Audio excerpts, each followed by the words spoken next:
Shalom jemaat yang dikasihi oleh Tuhan, dimanapun saudara berada, sukacita surga melimpah di tengah-tengah keluarga saudara. Beberapa informasi yang perlu kita perhatikan bersama antara lain, di ibadah hari ini kita akan melaksanakan perjamuan kudus setelah pemberitaan firman Tuhan. Oleh karena itu, Bapak Ibu Saudara dapat menyediakan roti dan anggur di rumah masing-masing. Pertolongan Tuhan selalu ada bagi setiap umat yang percaya dan berharap kepadanya. Bagi Bapak Ibu Saudara yang rindu didoakan atau membutuhkan pelayanan konseling, pelayanan baptisan, pemberkatan nikah, layanan kedukaan, dan rindu bergabung dalam komunitas rukun, saudara dapat menghubungi layanan hotline GBI Philadelphia Blessing Family melalui chat di nomor WhatsApp berikut ini. Tim profetik dan para hamba Tuhan akan berdoa dan melayani Bapak Ibu Saudara. Di ibadah hari ini, kita juga diberi kesempatan untuk memberi persembahan bagi pekerjaan Tuhan. Oleh karena itu, saudara dapat melakukan transfer bank melalui mobile banking atau internet banking ke nomor rekening yang tertera di layar saudara. Gereja kita juga menyediakan komunitas kids, teens, youth, dan profesional sebagai wadah bagi generasi muda. Dapatkan info selengkapnya melalui akun sosial media berikut ini. Jangan lupa like, share, dan subscribe YouTube channel Media Pustaka Berkat agar saudara bisa mendapatkan informasi mengenai pelayanan dan ibadah gereja kita, sehingga setiap saudara bisa mengalami pertumbuhan rohani bersama. Mari siapkan hati kita untuk beribadah kepada Tuhan. Tuhan Yesus memberkati.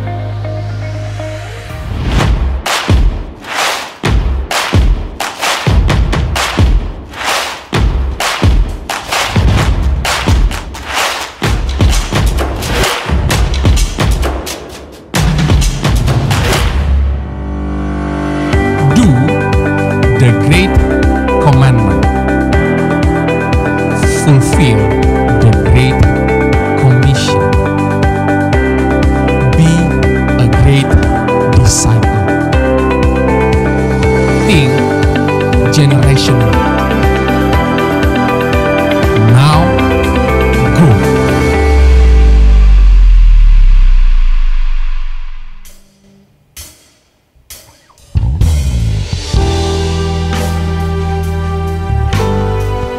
Kami bawa korban pujian dan syukur kami kepadamu Tuhan.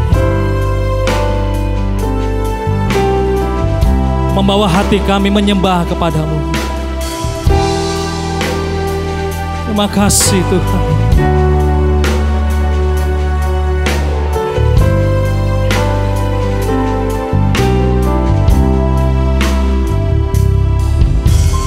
Masuk hadirat-Mu Tuhan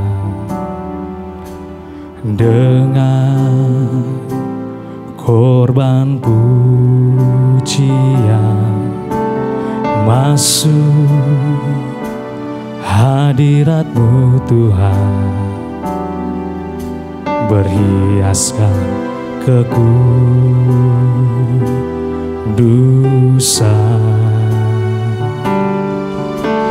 Di hadapan hadirat-Mu Tuhan, ku rasakan kedamaian. Di hadapan hadirat-Mu Tuhan, ku nampak keagungan.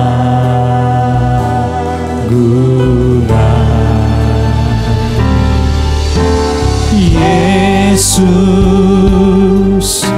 ku sembahkan, sujud di hadapan-Mu.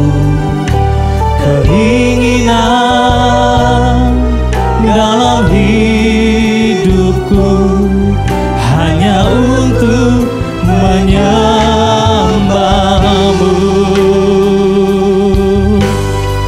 Mari kita berikan tepuk tangan dan sorak-sorak yang paling dahsyat dan meriah bagi Tuhan. Mari masuk ke dalam hadirat-Nya.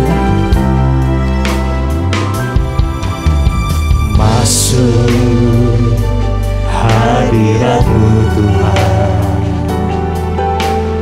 dengan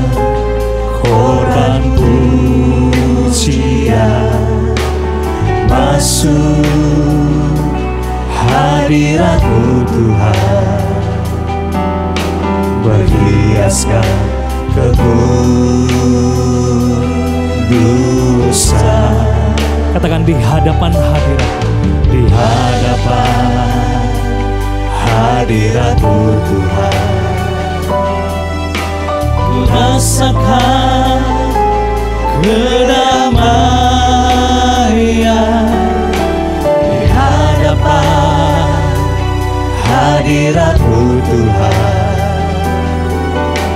ku nampak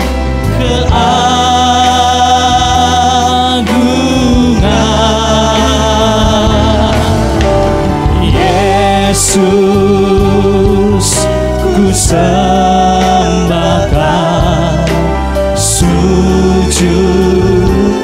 di hadapan-Mu. Keinginan dalam hidupku hanya untuk menyembah-Mu. Angkat tangan saudara. Yesus, Yesus, ku sembahkan, sujud di hadapan-Mu. Keinginan dalam hidupku hanya untuk menyembah. Oh Yesus, Yesus, ku sembahkan, sujud di hadapan-Mu. Keinginan dalam hidupku hanya untuk menyembah-Mu. Mari bersama-sama kita bangkit berdiri di hadapan Tuhan. Sebab Engkau Tuhan yang layak. Terima pujian, terima hormat, terima kemuliaan. Mari kita berikan tepuk tangan dan sorak-sorak bagi Tuhan.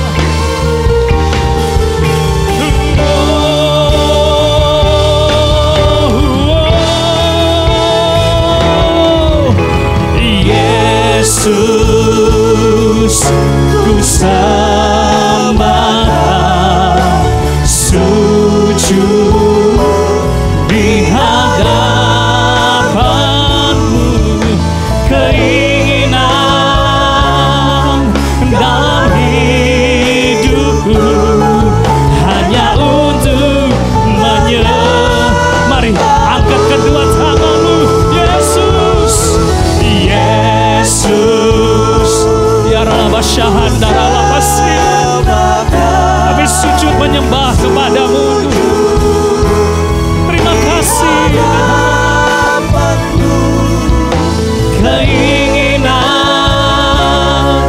dalam hidupku hanya untuk menyembah-Mu. Keinginan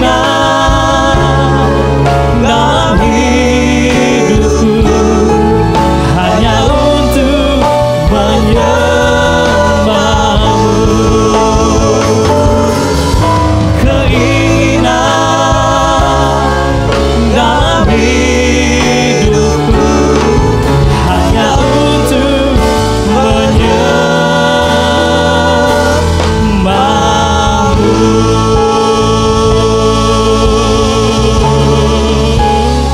Sekali lagi kita berikan tepuk tangan dan sorak-sorak yang dahsyat dan meriah. Mari masuk ke dalam hadirat-Nya. Mari nikmati hadirat-Nya. Mari sembah Dia. Mari tinggikan Tuhan.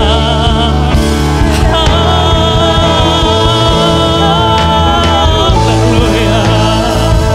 Yesus Tuhan, kami sembah, kami muliakan.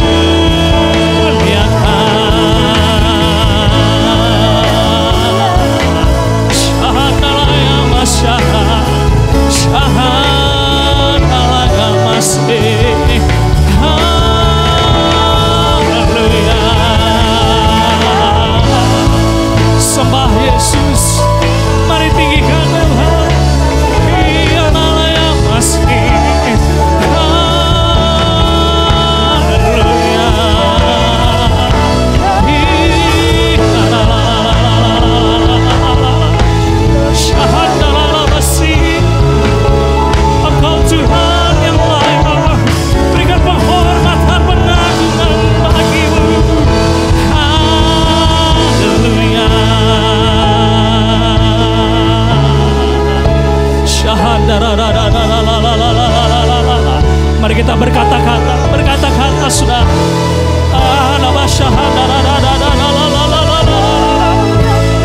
Yesus kami sembah, Yesus kami tinggikan.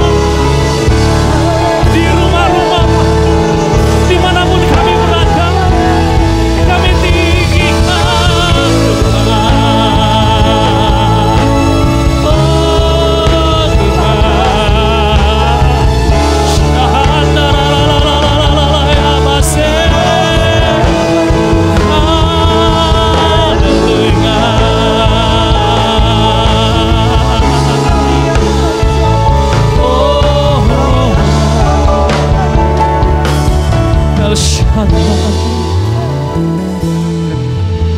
El Shaddai,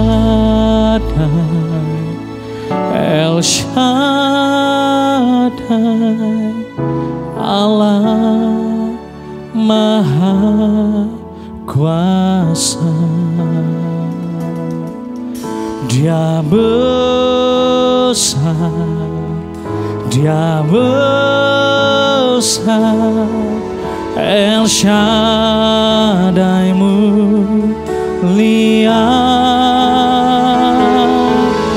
El Shaddai, El Shaddai,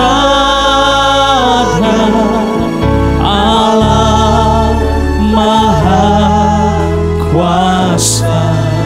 Amin. Berkat-Nya melimpah, El Shaddai, El Shaddai, El Shaddai, El Shaddai, Allah Maha Kuasa. Tinggikan Dia besar, Dia mulia, Dia penuh kuasa. Amin. El Shaddai mulia, El Shaddai, El Shaddai, Allah Maha Kuasa. Berkat-Nya melimpah, El Shaddai. Angkat kedua tangan saudara, serukan El Shaddai, El Shaddai, Allah Maha Kuasa. Amin, amin. Dia besar, Dia besar, El Shaddai mulia, El Shaddai, El Shaddai, Allah Maha Kuasa. Berkat-Nya melimpah, El Shaddai. Oh, berkat-Nya, berkat-Nya melimpah, El Shaddai. Sekali lagi katakan berkat-Nya, berkat-Nya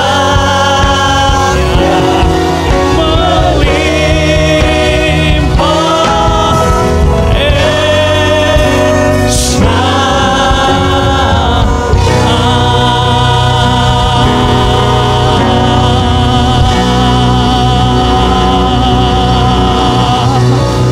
Yang percaya terima berkat Tuhan bersama-sama dengan suara yang keras, serukan amin. Sekali lagi tepuk tangan dan dahsyat yang meriah bagi Tuhan kita, Allah yang perkasa. Haleluya. Masuk dalam hadirat-Nya dengan ucapan syukur. pujian. Masuk hadiratnya dengan hati bersyukur, masuk gerbangnya dengan pujian, bermazmurlah bagi Dia, nyanyikan nyanyian baru, bersukacita sekarang menyembahnya. Oh, masuk hadiratnya dengan hati bersyukur, masuk gerbangnya dengan pujian, bermazmurlah, amin,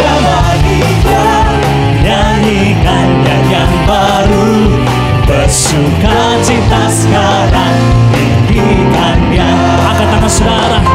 Saat hati bersyukur dan jiwa pun bersuka, hadirat Allah nyata dalam pujian. Saat kami menyembah, amin, dan tangan pun terangkat, Tuhan hadir dalam pujian umatnya. Kita kasih tepuk tangan dan sorak-sorak bagi Tuhan. Haleluya. Mari yang wanita akan pujian ini masuk hadirat-Nya. Amin. Terima kasih Tuhan. Oh, masuk gerbangnya dengan pujian, bermazmurlah,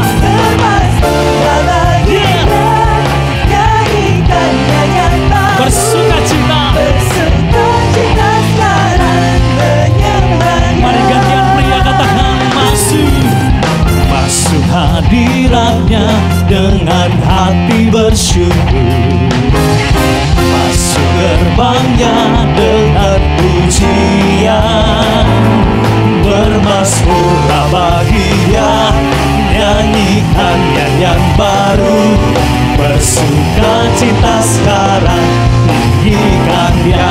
Bersama-sama saat hati bersyukur dan jiwa pun bersuka, hadirat Allah nyata dalam pujian. Saat kami menyembah dan tangan pun terangkat, Tuhan hadir dalam pujian umat-Nya. Saat hati bersyukur dan jiwa pun bersuka, hadirat Allah nyata dalam pujian.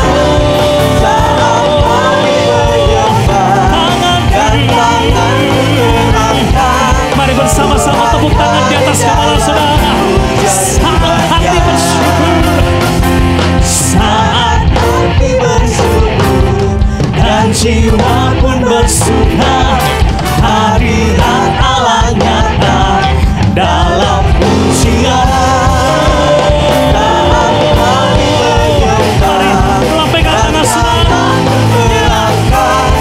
Tuhan hadir dalam pujian umat-Nya.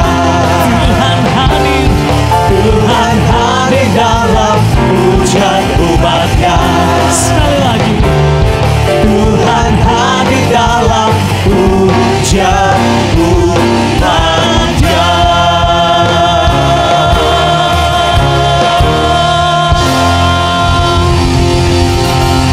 Kasih tepuk tangan bagi Tuhan.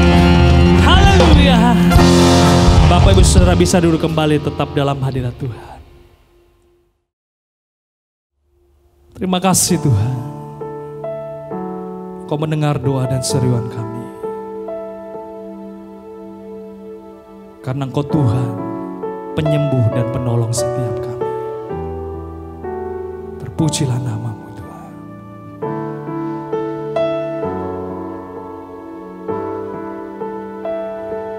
Yesus Tuhan, oh, dengarlah doaku, ya Tuhan, doaku. biar semua suku bangsa datang menyembahmu. Dengarlah doaku, ya Tuhan, doaku. Biar semua suku bangsa datang menyembah. Panggil namanya, katakan Yesus, Yesus, mulia namamu. Yesus, Yesus, mulia namamu. Dengarlah seruan setiap umat-Mu, Tuhan. Dengarlah doaku, ya Tuhan, doaku. Biar semua suku bangsa datang menyembah. Sekali lagi katakan, dengarlah doaku. Dengarlah doaku,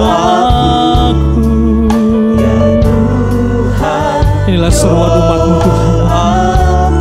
Dimanapun kami berada, Tuhan, dengarlah doa dan seruan. Terima kasih, Tuhan.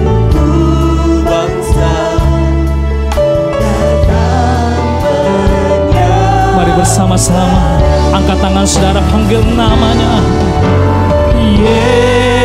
Yesus, Yesus, mulia namamu.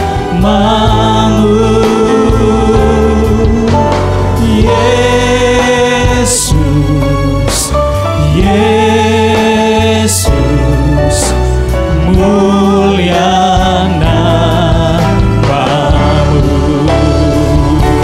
Sekali lagi dengan senang hati panggil namanya. Yesus, Yesus, mulia namamu. Yesus, Yesus, Yesus, mulia namamu. Sekali lagi dengan penuh pengharapan katakan, Yesus, Yesus, mulia namamu. Oh, Yesus, Yesus, mulia namamu. Oh, mulia namamu, mulia namamu, mulia namamu.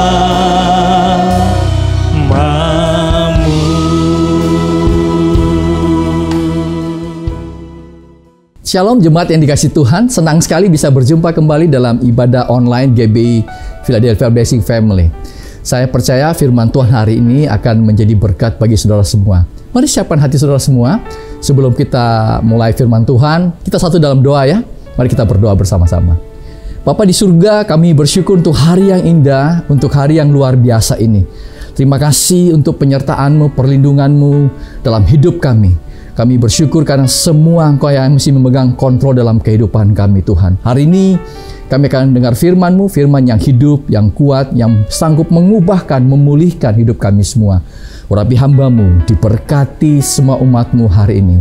Di dalam nama Tuhan Yesus Kristus, kami sudah berdoa dan bersyukur untuk semuanya ini. Amin. Baik, Bapak Ibu, hari ini saya ingin sharing firman Tuhan dengan judul menyerah atau bangkit. Nah, give up or rise up. Mari kita sama-sama ayatnya dalam 2 Raja pasal 7 ayat 3-7. Firman Tuhan katakan demikian. 4 orang yang sakit kusta ada di depan pintu gerbang. Berkata yang seorang kepada yang lain, mengapakah kita duduk di sini sampai mati? Jika kita berkata, baiklah kita masuk ke kota, berada dalam kota ada kelaparan, kita akan mati di sana. Dan jika kita tinggal di sini, kita akan mati juga. Jadi sekarang, marilah kita menyeberang ke perkemahan tentara Aram. Jika mereka memberikan kita hidup, kita akan hidup. Dan jika mereka mematikan kita, kita akan mati. Lalu pada waktu senja, bangkitlah mereka masuk ke tempat perkemahan orang Aram. Tetapi ketika mereka sampai ke pinggir tempat perkemahan orang Aram itu, tampaklah tidak ada orang di sana. Sebab Tuhan telah membuat tentara Aram itu mendengar bunyi kereta, bunyi kuda, bunyi tentara yang besar. Sehingga berkatalah yang seorang kepada yang lain, sesungguhnya Raja Israel telah mengupah raja-raja orang Het dan raja-raja orang Misraim melawan kita, supaya mereka menyerang kita. Karena itu bangkitlah mereka melarikan diri pada waktu senja dan meninggalkan kemah dan kuda dan keledai mereka serta tempat perkemahan itu. Dengan begitu saja mereka melarikan diri menyelamatkan nyawanya. Bapak Ibu Saudara sekalian, ini kisah yang menarik sekali.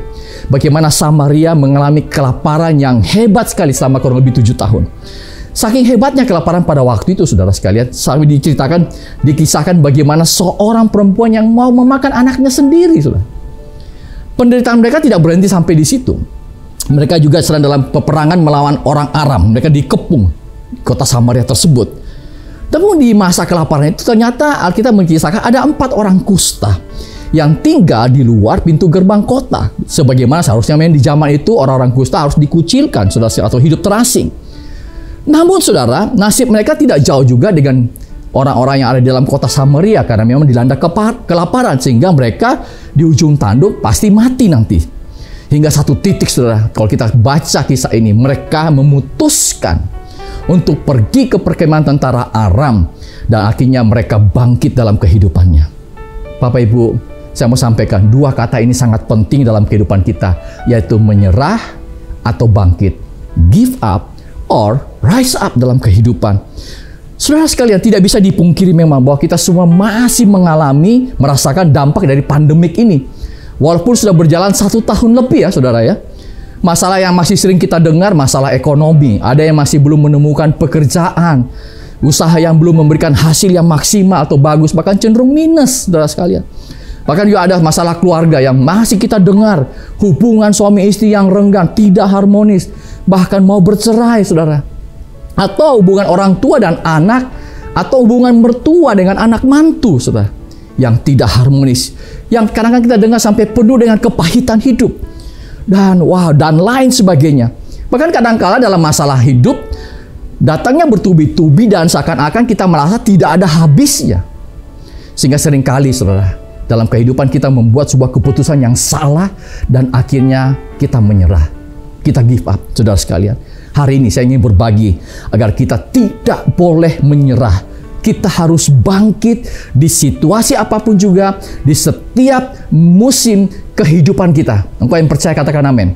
Saya mengajak jemaat katakan sama-sama, saya tidak boleh menyerah. Ulangi sekali lagi, saya tidak boleh menyerah. Wow, luar biasa. Hari ini kita akan belajar. Ada beberapa hal yang kita bisa pelajari dari kisah 4 orang kusta ini. Yang pertama, mereka membuat keputusan yang tepat. Kalau kita baca 2 Raja 7 ayat 3-5, firman Tuhan bilang begini, 4 orang yang sakit kusta ada di depan pintu gerbang. Berkatalah yang seorang kepada yang lain, mengapakah kita duduk di sini sampai mati? Jika kita berkata, biar kita masuk ke kota, pada dalam kota ada kelaparan, kita akan mati di sana. Dan jika kita tinggal di sini, kita akan mati juga. Jadi sekarang, marilah kita menyeberang ke perkemahan tentara Aram. Jika mereka membiarkan kita hidup, kita akan hidup. Dan jika mereka mematikan kita, kita akan mati. Lalu pada waktu senja, bangkitlah mereka masuk ke tempat perkemahan orang Aram itu. Tetapi ketika mereka sampai ke pinggir tempat perkemahan orang Aram itu, tampaklah tidak ada orang di sana. Saudara sekalian, perhatikan ayat ini, saudara. Berkatalah seorang kepada yang lain, artinya mereka melakukan perundingan, saudara. Satu sama lain tentunya. Dan hasilnya mereka membuat sebuah keputusan. Ada 3 kemungkinan yang mereka lakukan. Kemungkinan pertama, mereka mau santai. Tidak lakukan apa-apa. Malas, duduk-duduk saja. Nah, mereka tidak mendapat makanan dan akhirnya mati. Kemudian kedua, kembali ke kota, mundur ke belakang, ditolak juga orang kota, tidak mendapat makanan, mati juga, saudara. Kemudian ketiga, mereka menyeberang ke perkemahan tentara Aram. Bisa mati, bisa hidup. Ada peluang kemungkinan untuk hidup, yaitu peluangnya 50%, tapi juga bisa mati. Sama-sama ada resiko mati. Tapi yang dipilih oleh 4 orang kusta ini adalah mereka mau maju. Bukan diam di tempat atau mundur ke kota. Karena pada saat mereka memutuskan untuk maju, ada kemungkinan untuk hidup. Ini adalah keputusan yang sulit memang, tapi tetap mereka lakukan. Bapak Ibu, saya percaya begini, hidup ini penuh dengan pilihan. Setiap hari kita diperhadapkan dengan pilihan-pilihan yang harus kita ambil atau kita putuskan. Ada sebuah kalimat yang menarik sekali yang berkata begini, between capital B and D, there is C. Apa sih maksudnya? Yaitu di antara B itu B, birth, kelahiran, dan D, death, kematian. Ada di tengah-tengahnya itu namanya kita membuat sebuah choice. C-nya atau pilihan dalam hidup. Mungkin ada yang protes, Pak, tidak semua kan yang kita bisa memilih dalam kehidupan kita. Betul. Memang ada hal tertentu di mana kita tidak bisa memilih. Misalnya, kita tidak bisa memilih lahir di mana dan kapan. Kita tidak bisa memilih siapa orang tua kita. Kita tidak bisa memilih jenis kelamin kita. Dia itu benar. Kita tidak bisa memilih dari suku apa kita dilahirkan. Tapi saudara, hampir semua hidup kita adalah pilihan-pilihan dan tidak ada hari yang dilalui tanpa pilihan-pilihan. Engkau yang percaya katakan amin. Dan tahukah saudara, apa yang kita pilih hari ini akan menentukan apa yang kita terima besok atau yang akan datang, saudara. Sebab itu berhati-hatilah dengan pilihan-pilihan saudara, karena ada sebuah kalimat yang menyatakan your choice determine your future. Pilihanmu hari ini menentukan masa depan kita. Ini berlaku saudara dalam seluruh aspek kehidupan kita, baik kehidupan jasmani maupun kehidupan rohani. Bapak Ibu saudara sekalian, ini penting. Terkadang saudara, keputusan terkecil itu bisa mengubah hidup Anda selamanya, saudara sekalian. Saya ingin berbagi ada beberapa jenis pilihan dalam kehidupan. Pilihan yang pertama itu adalah pilihan yang kurang penting. Contoh ya, Anda bangun tidur, mau sarapan apa? Itu kan pilihan. Atau Anda mau keluar, mau pakai baju apa? Baju warna biru, merah, hitam, itu pilihan. Minum es teh atau teh panas, itu pilihan, saudara sekalian. Tapi bagi saya itu kurang penting. Ya. Tapi ada pilihan yang sebenarnya penting dalam kehidupan. Seperti apa? Memilih pekerjaan. Ada orang engkau bekerja dengan gaji mungkin atau pendapatan yang besar, tetapi pekerjaan itu bertentangan dengan firman Tuhan, berlawanan dengan firman Tuhan. Anda tidak punya waktu untuk bisa beribadah sama Tuhan. Tentu harus Anda memilih. Apakah Anda masih mau kerja atau tidak di perusahaan tersebut? Atau bagi saudara yang jomblo, memilih pasangan hidup yang tepat. Yang sudah menikah tentu tidak ada kata menyesal. Ya, bagi yang jomblo, kalau hari ini kau dengar firman, engkau lagi di persimpangan jalan. Saya mau sampaikan, mau tidak mau, Anda harus membuat ketegasan dalam memilih. Kalau kau seorang pria, engkau memilih mungkin antara Linda atau Yanti, ini contoh nama aja saudara ya. Atau mungkin kalau seorang wanita, engkau lagi memilih antara mungkin David atau James, umpama saja saudara sekalian. Anda harus memilih. Atau Anda lagi berpacaran, mungkin dengan orang yang secara fisik sangat menarik, tapi kasarnya minta ampun, sifatnya sangat buruk, atau mungkin tidak seiman. Saya kira Anda harus membuat sebuah pilihan dalam kehidupan. Apakah Anda mau lanjut atau tidak hubungan dengan orang tersebut, saudara?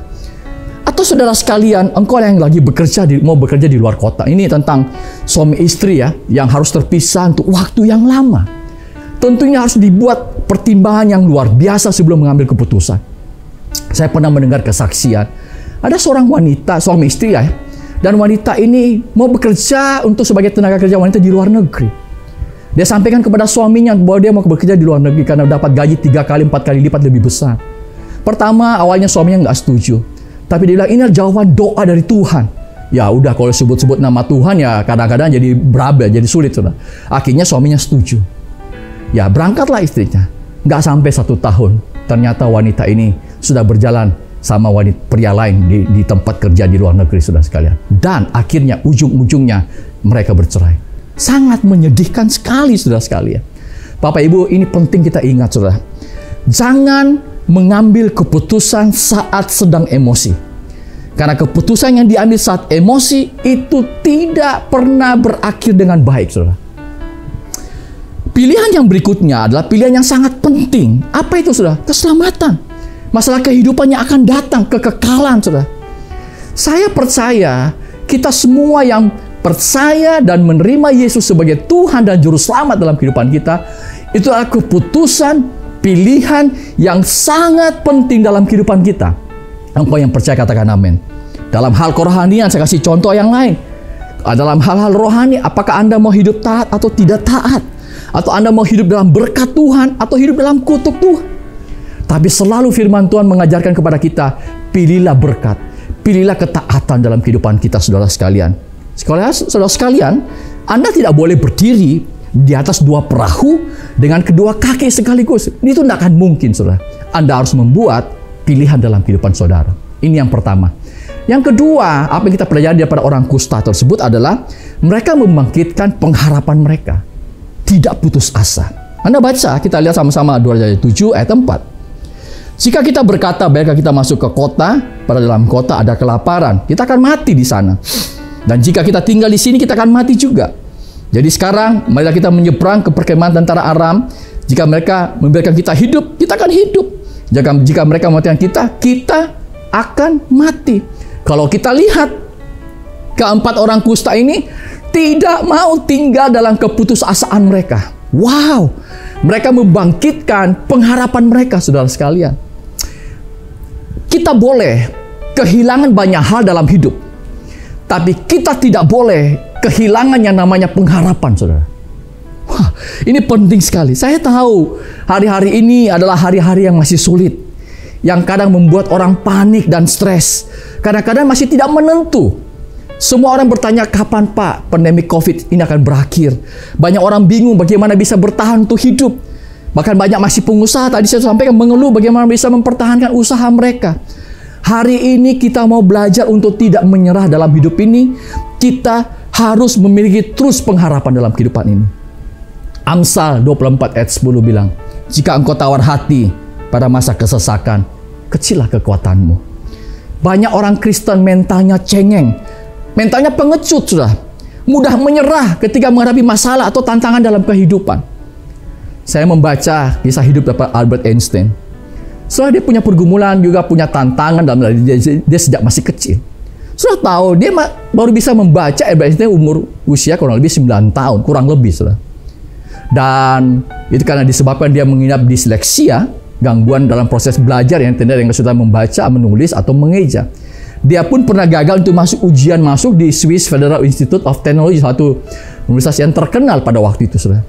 Namun dia tidak putus asa, dia nggak menyerah, dia berusaha kembali, dan akhirnya dia bisa masuk kembali di universitas tersebut, saudara sekalian.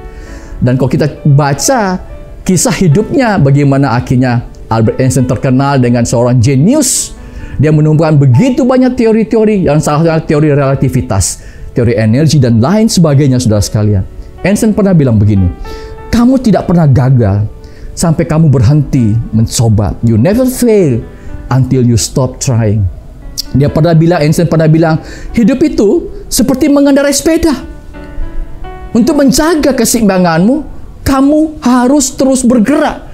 Artinya kita nggak boleh diam, nggak boleh menyerah. Harus bergerak, punya pengharapan, tidak boleh putus asa dalam kehidupan. Ini yang kedua. Hal yang kita pelajari daripada 4 orang kusta ini, yang ketiga adalah mereka bangkit dari kemustahilan. Kalau kita baca 2 Raja 7, 6-8, sebab Tuhan telah membuat tentara Aram itu mendengar bunyi kereta, bunyi kuda, bunyi tentara yang besar, sehingga berkatalah seorang kepada yang lain, sesungguhnya Raja Israel telah mengupah raja-raja orang Het dan raja-raja orang Israel melawan kita, supaya mereka menyerang kita. Karena itu bangkitlah mereka melarikan diri pada waktu senja dengan meninggalkan kemah dan kuda dan keledai mereka serta tempat perkemahan itu dengan begitu saja.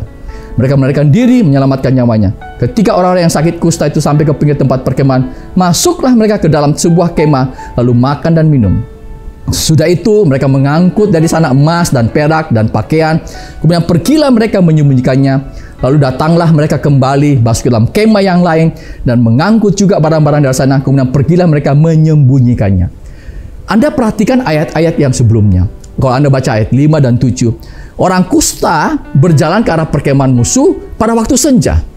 Kalau Anda baca ayat 7, orang Aram bangkit melarikan diri juga pada waktu senja. Karena pada waktu orang kusta ini bergerak 4 orang ini, maka tentara Aram mendengar suara kaki langkah dari 4 orang itu seperti suara kuda, suara kereta, bahkan mereka pikir suara tentara yang besar. Wow, sehingga akhirnya mereka ketakutan. Mereka pikir, jangan-jangan raja orang saya menyewa orang Het, orang Misraim tadi. Nah, akhirnya mereka melarikan diri, saudara sekalian. Saudara sekalian dengar, saudara, ini penting.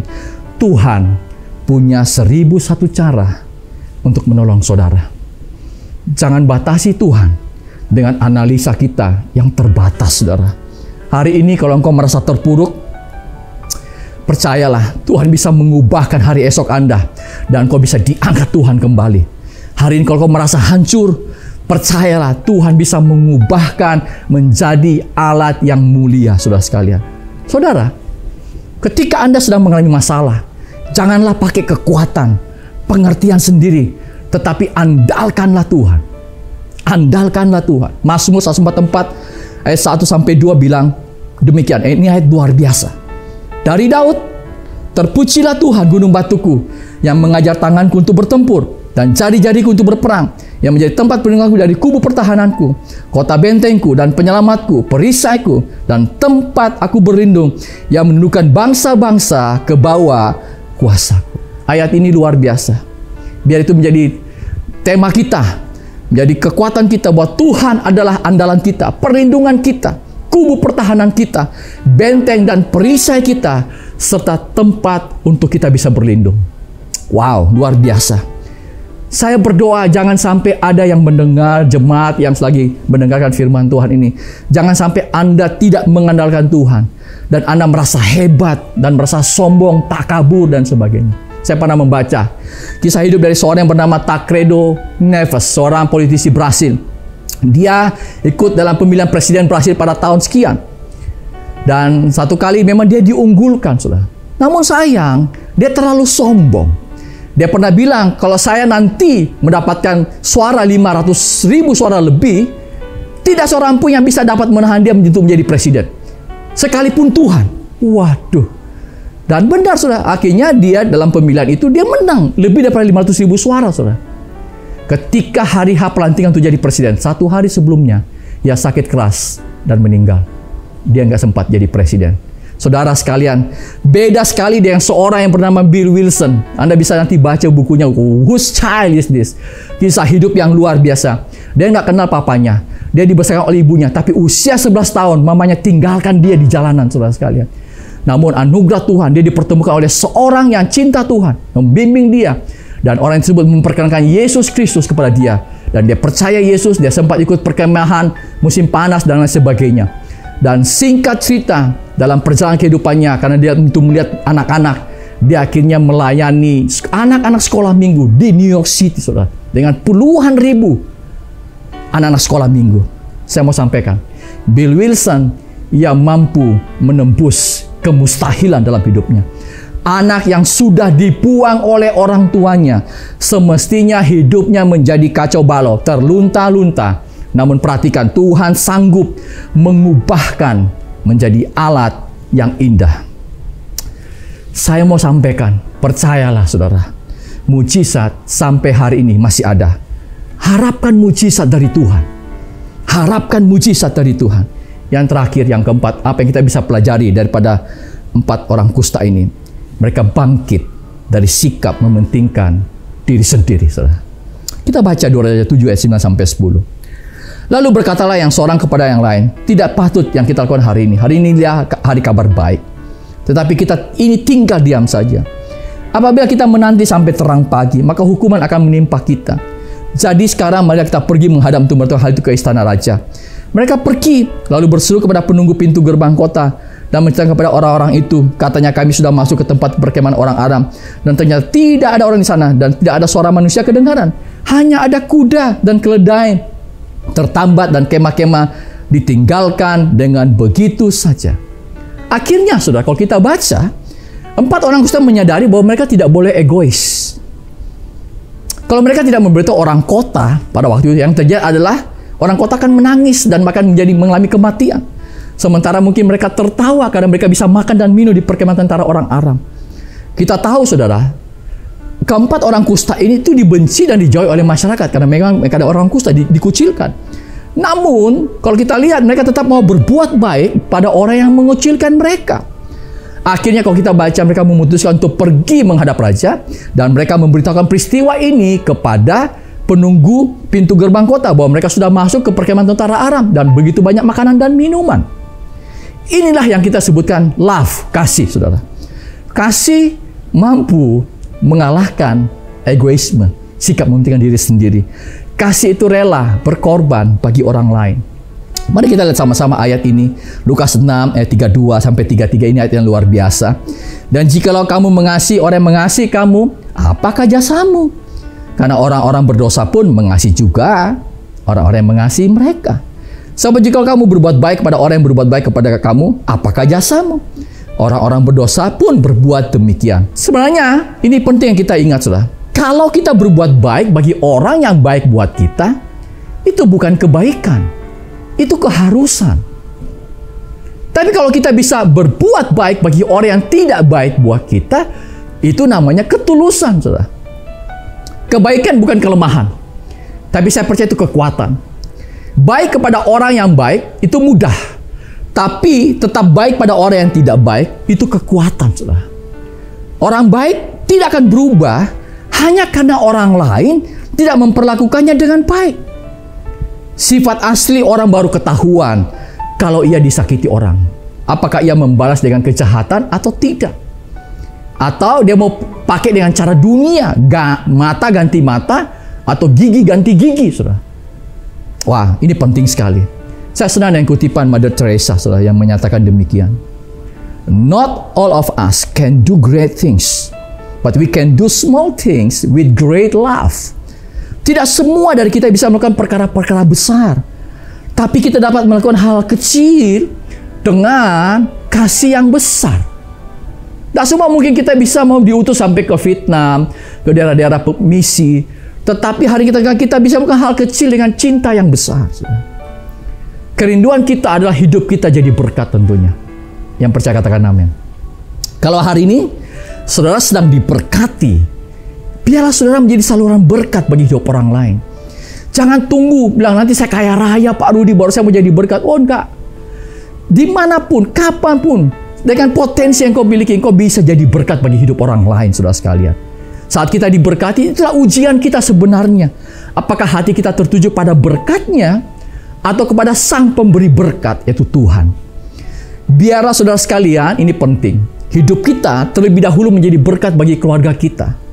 Kita menjadi teladan bagi anak-anak kita, saudara sekalian. Saya mendengar sebuah kesaksian. Ada seorang ayah ya yang meninggal, seorang pelayan Tuhan, seorang anak Tuhan yang meninggal dunia. Tentu banyak sekali orang yang melayat karena ini orang cukup dikenal, saudara. Dan orang yang melayat semuanya memberikan pujian. Ada yang melayat bilang, wah ini manusia yang luar biasa. Ini orang yang baik sekali. Ini orang yang penuh perhatian. Ini orang yang murah hati. Namun, ada dari anaknya yang menyatakan begini sama mamanya. Mah, siapa sih orang yang mereka sebutkan itu? Mamanya bilang, tentu papa kamu nak yang mereka bicarakan. Oh, kok kayaknya beda ya? Papa yang kami kenal ya. Papa jarang di rumah. Ya kasar. Tidak punya waktu untuk kami. Wow. Tentu saudara semua, kita semua tidak berharap demikian.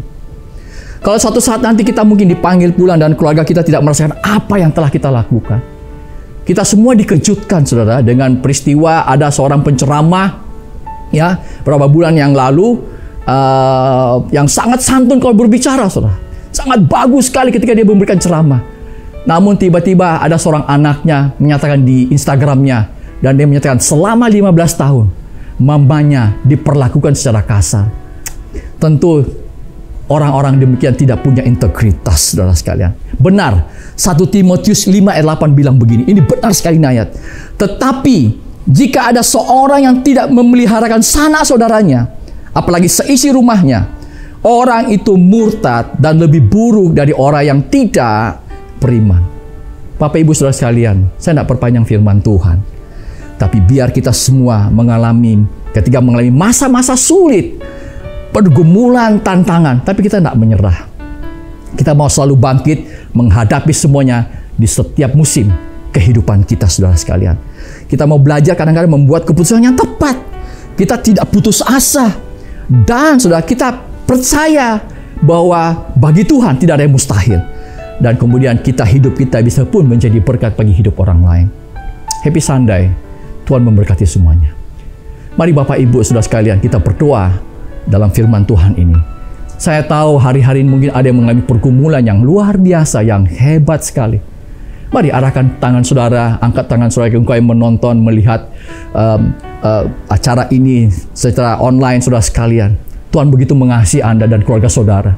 Engkau mungkin punya masalah keluarga, mungkin masalah keuangan, saudara. Saudara jangan menyerah, jangan putus asa. Bagi Tuhan tidak ada perkara yang mustahil. Mari berdoa, mari sembahyang, arahkan tanganmu.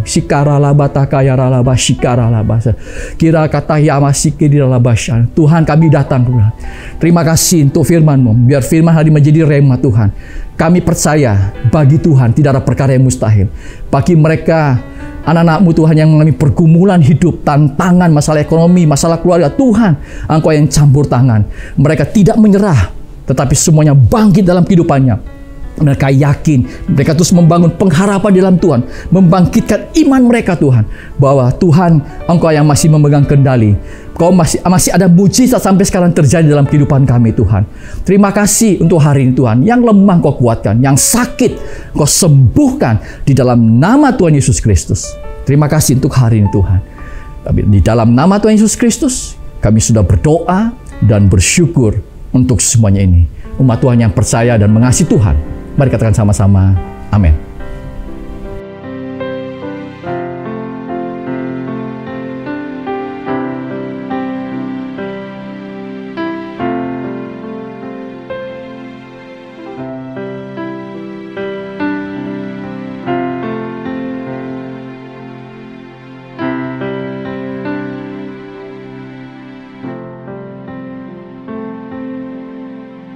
Saya ajak kita berdiri bersama-sama.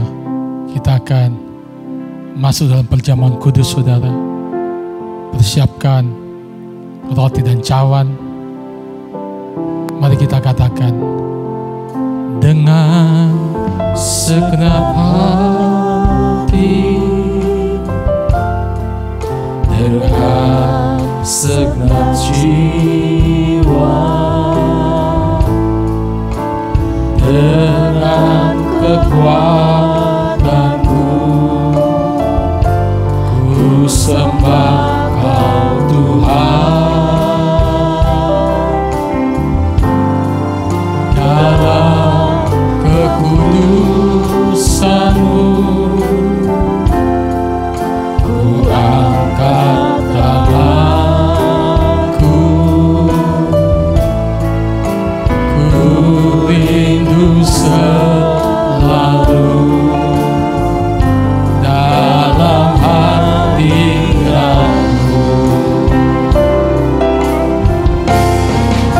Engkau yang kudus, Anak Domba Allah,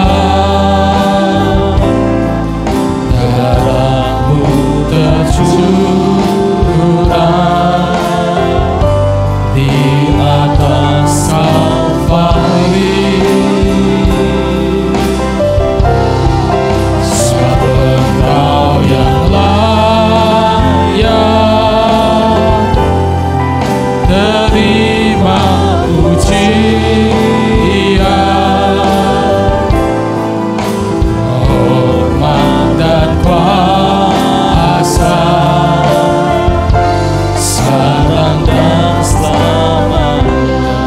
Mari kita angkat roti ke atas 1 Korintus pasal 11 ayat 23 dan selanjutnya berkata, sebab apa yang telah kuteruskan kepadamu telah aku terima dari Tuhan, yaitu bahwa Tuhan Yesus pada malam waktu ia diserahkan mengambil roti, dan sesudah itu ia mengucap syukur atasnya, ia memecah-mecahkannya dan berkata, inilah tubuhku yang diserahkan bagi kamu, berbuatlah ini menjadi peringatan akan aku. Sebab bukankah roti yang atasnya kita mengucap syukur dan kita pecah-pecahkan ini adalah persoalan dengan tubuh Kristus yang menyelamatkan hidup kita? Mari dalam nama Tuhan Yesus kita makan dengan penuh iman.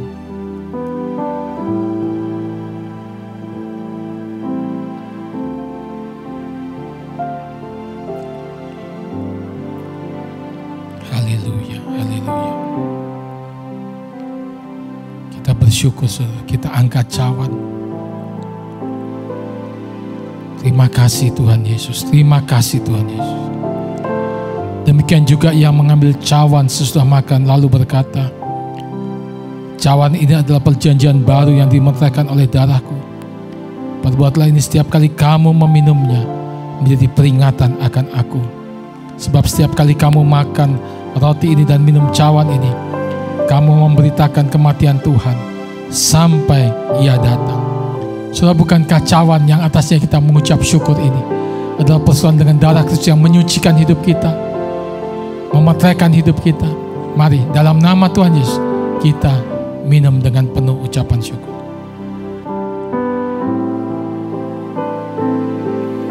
Haleluya.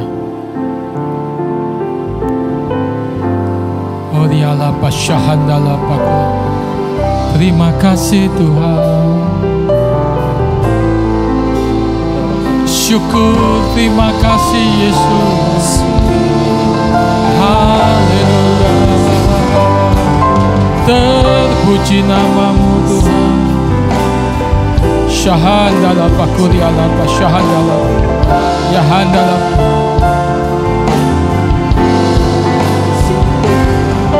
Segala puji syukur bagimu. Ku tinggikan namamu selalu, kemuliaan hanya bagimu. Terpujilah namamu, segala puji syukur bagimu. Ku tinggikan namamu selalu, kemuliaan hanya bagimu. Terpujilah nama.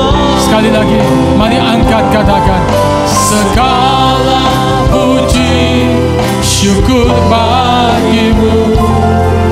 Ku tinggikan namamu selalu, kemuliaan hanya bagimu. Terpujilah nama, terpujilah namamu, terpujilah namamu. Haleluya, haleluya. Memberkati semua yang sudah melayani hari ini Tuhan. Kami percaya kasih anugerah Tuhan berlimpah-limpah. Semua juga umat Tuhan yang mengikuti ibadah ini, Tuhan memberkati. Tuhan memberkati dengan berkat yang terbaik dari surga. Secara pribadi, keluarga, kesehatan, keuangan, pekerjaan, kehidupan rohani, kehidupan iman, kesaksian hidup dari umat-Mu. Tuhan memberkati. Seluruh persembahan umat Tuhan juga diberkati oleh Tuhan. Kami percaya semua taburan kami tidak pernah sia-sia. Terima kasih Tuhan. Tetap setia mengasihi melayani Tuhan Yesus sampai Dia datang untuk kedua kalinya. Sekali percaya Yesus, seterusnya percaya Dia. Dalam nama Tuhan Yesus, setiap kita yang percaya katakan amin. Tuhan Yesus memberkati saudara.